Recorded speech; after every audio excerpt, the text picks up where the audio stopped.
telah diterapkannya peraturan KPU nomor 15 tahun 2023 tentang kampanye pemilihan umum serta untuk melaksanakan tugas dan wewenang Bawaslu Kabupaten Kota sebagaimana diatur dalam ketentuan pasal-pasal yang ada. Bagaimana langkah-langkah langkah-langkah Bawaslu dalam penertiban atribut, Pak? Oke. Yang pertama saya ucapkan terima kasih untuk media yang hari ini sudah berkunjung ke Bawaslu Kabupaten Pangandaran. Alhamdulillah tadi pagi kita sudah melaksanakan rapat dengan para ketua parpol di Kabupaten Pangandaran terkait dengan pelaksanaan kampanye.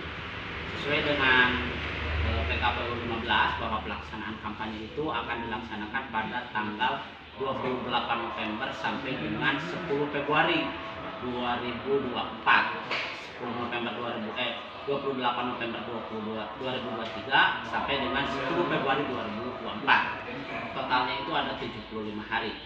Nah, kampanye itu sudah ditentukan nanti itu akan ditentukan oleh KPU di mana letak pemasangan alat peraga kampanye, terus waktunya tadi sudah sampaikan, kemudian tempat-tempatnya juga sudah ditentukan. Nah, adapun sekarang yang sudah marak itu di pinggir-pinggir jalan protokol dan sebagainya, ada baliho, ada banner dan sebagainya, ada spanduk dan sebagainya, itu merupakan alat peraga sosialisasi. Alat peraga sosialisasi ini itu karena kita belum masuk tahapan kampanye, apakah melanggar PKPU tadi PKPU 15 atau tidak, maka kita berkoordinasi dengan Satpol PP pada kesempatan ini apa yang akan kita lakukan terkait dengan alat peraga sosialisasi itu.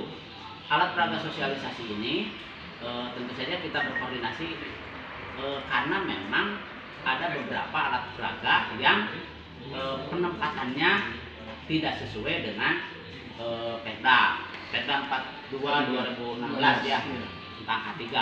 Itu tempatnya tidak sesuai. Terus kemudian ada juga yang bentuknya tidak sesuai, maksud bukan bentuk, tapi pemasangannya ada yang melintasi jalan, terus ada di trotoar dan sebagainya. Nanti lebih jelasnya akan disampaikan oleh Satpol PP. Tapi yang jelas Bawaslu itu sudah melakukan beberapa hal. Yang pertama tadi kita berkoordinasi, rapat koordinasi dengan parpol. Yang kedua kita juga sudah mengeluarkan himbauan terkait dengan pemasangan APS itu supaya mematuhi tadi K3 itu. Terus kemudian kita koordinasi dengan Satpol PP terkait dengan kita kapan nih kita mulai menertibkan APS yang tidak sesuai atau melanggar K3. Itu saja mungkin yang sudah dilakukan oleh Bawaslu Kabupaten Pangandaran. Terima kasih. Assalamualaikum warahmatullahi wabarakatuh. Itu kan kalau disebut tadi sosialisasi ya, sosialisasi itu kan sifatnya kalau kita lihat di lapangan sudah ada nomor ya, malah dicampurkan dengan partai politik. Itu kan belum ada ketentuan dari KPU bahwa orang tersebut calon ditetap. Ya, jadi yang ada itu adalah sekarang itu alat peraga sosialisasi, mereka bakal calon legislatif. Jadi semuanya itu masih bakal calon karena pada saat ini masih pencermatan DCT, masih pencermatan. Nanti ditetapkan itu sebagai calon itu tanggal 3 November, baru kemudian diumumkan 4 November 2023 terkait dengan DCT itu. Tapi yang ada saat sekarang banner-banner yang terpasang itu sudah Ada nomor urut. caleg nomor urut. Caleg nomor urut itu bagaimana tindakan dari apakah ada tindakan atau tidak? Nah, sebenarnya kita sudah melakukan himbauan ke parpol agar para caleg itu tidak memasang alat-alat peraga itu menyerupai, bahasanya menyerupai alat peraga kampanye. Itu alat peraga sosialisasi. Alat peraga sosialisasi itu tidak untuk dipasang tidak menyerupai alat peraga kampanye. Jadi yang kita lakukan seperti itu. Jadi kita sudah lakukan secara persuasif, satu tadi dengan surat, dua kemudian barusan juga dalam rangka tindak lanjut itu. Ya, dalam rangka tindak lanjut itu. Tapi yang realnya apakah itu harus tindak lanjutnya seperti apa, nanti kita diskusikan lagi dengan peserta pemilu. Karena kita tidak bisa ujung-ujung ini langsung belakang langsung terungkap ya, seperti itu juga. Karena kita pengen pesta demokrasi ini berjalan sejuk, terutama di Kabupaten Pangandaran. Tidak ada tidak ada keributan baik antara penyelenggara maupun dengan peserta atau peserta dengan peserta. Itu saja mungkin. Oke. Seperti tadi Pak Adnan sampaikan, berarti Satpol PP dalam bergerak ataupun menertibkan atribut-atribut yang melanggar itu menunggu koordinasi dengan Bawaslu atau bagaimana, Pak? Baik, terima kasih. Untuk Satpol PP, kami tadi sudah melaksanakan koordinasi intern karena banyak hal-hal yang harus kita selesaikan di lapangan. Karena ada pemasangan bender atau beleho yang di pohon. Ya. Itu kan diatur K3 14/2015 itu tidak boleh. Terus juga yang melintas di jalan itu tidak boleh karena mengganggu apabila terjadi keputusan tali-talinya putus, itu kan mengganggu aktivitas orang lain berlewat. Nah itu pertama. Yang kedua di zona pantai itu sudah jelas dilarang, ya. Di pantai-pantai itu dilarang, zona-zona wisata itu tidak boleh. Nah kami sudah sepakat akan melaksanakan kegiatan hari Rabu besok 2 hari di jalan nasional dari perbatasan Ciamis, Pangandaran Ciamis sampai ke Pangandaran Cilerang. Sudah sepakat besok hari Rabu dan Kamis siang. Apa yang tadi telah sampaikan awal, yang pelanggaran di Perda K3. Mungkin itu aja sementara. Pak, kaitannya ke Pak Ajat, kaitannya banyak ya, bukan banyak, ada beberapa baleho yang terpasang di depan sekolah, di depan sekolah dan di depan masjid. Itu bagaimana, Pak?